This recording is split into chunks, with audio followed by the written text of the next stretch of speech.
Hello everyone, Sinister of the Gamer section here with another review. Hope you enjoy our content. Be sure to hit that like button. Today's review is Sniper Ghost Warrior Contracts 2. This game was previously released on the Xbox One, the PlayStation 4, and the PC. So now it's available on the PlayStation 5 and the Xbox Series S and X. The review I'm coming for is the PlayStation 5 version. Basically going to break down everything to you from the story down to the gameplay, and with the score at the end. With that being said, let us begin with the story. The game takes place in a fictional country of Kuamar, which is ruled by a tyrannical couple, Al-Bakir and his wife Bibi.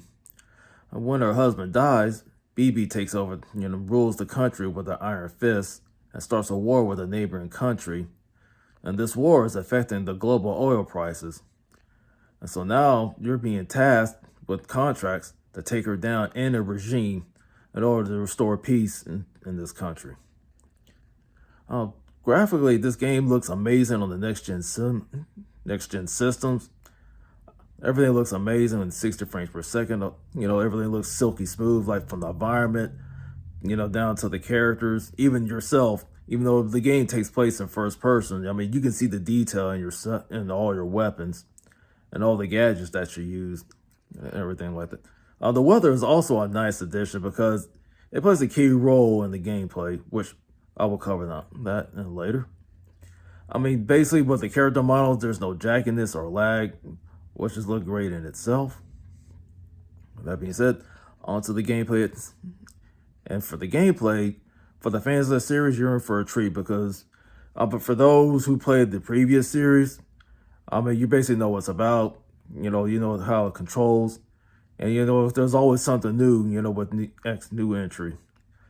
But for those who are new, and I recommend like trying the tutorial so that way you get familiar with the controls, because you definitely don't want to go in this game flying blind, because it will take you out in seconds, because it's not like Call of Duty, you just fast gameplay.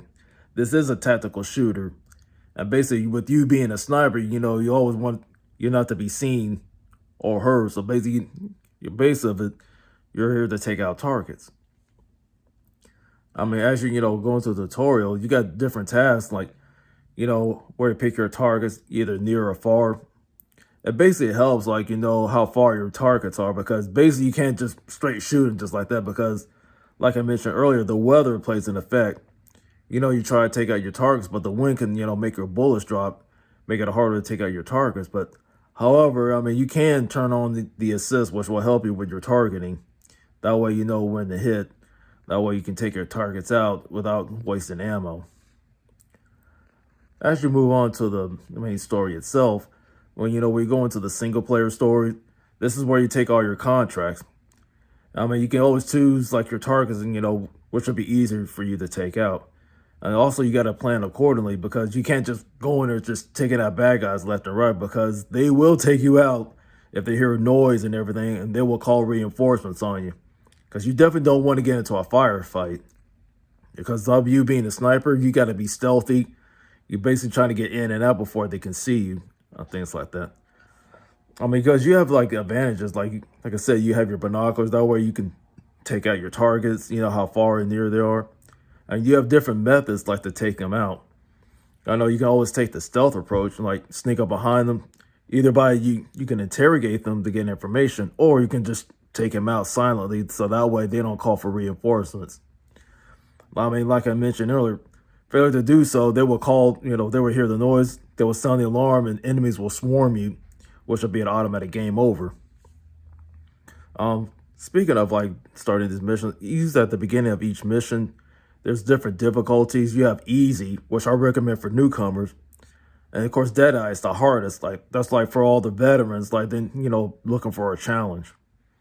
Because like, mind you, like if you go play this game on Deadeye, you better be accurate, because enemies will take you out in one hit because of the realism. So basically, you gotta get them quick, get in and out, and move on from A to B. Things like that.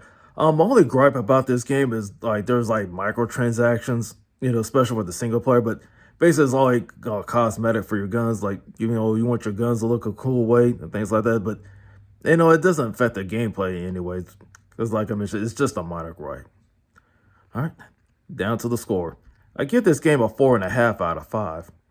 For the latest news and reviews, be sure to like, subscribe, and hit that bell for notifications.